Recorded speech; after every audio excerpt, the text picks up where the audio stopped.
Bismillahirrahmanirrahim. Elhamdülillahi ve salatu ve selamu ala Resulillah. Amma ba'd.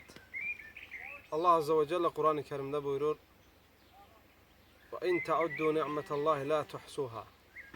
Eğer Allah'ın nimetlerini sayası olsanız sayıp kurtarabilmezsiniz.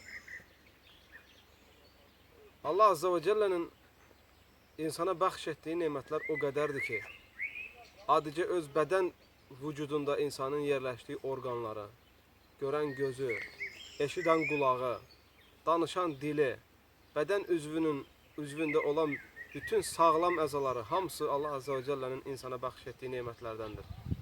Dağlar, daşlar, sular ve insanın həzz aldığı bu dünyada halal olan şeylerden ne varsa hamısı Allah Azze ve Celle'nin insana bəxş etdiyi nemətlərdəndir. Ve bu nemətləri Allah Azze ve Celle insana verib ki, insan bu nemətlərin Allah tərəfindən olduğunu dərk eləsin. Və bu nemətləri Allah bəxş etdiyinə görə bacardığı şəkildə Allah Azze ve Celle'yə şükür etməyə çalışsın və nankör qullardan olmasın.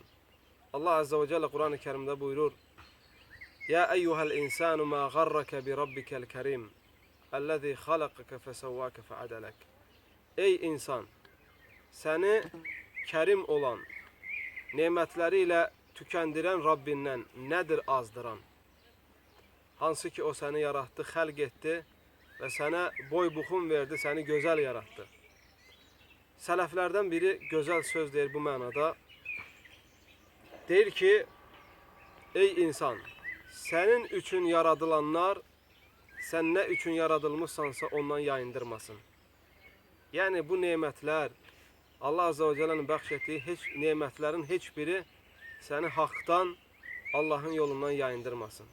Eğer Allah sana mal verirse, mülk verirse, her hansı bir nimet verirse, bununla Allah'ı değil de şeytana ibadete, itaati seçme. Allah veren nimeti değerlendir. Seni yoktan var eleyen, güzel yaradan Allah Azze ve Celle'ye şükrele.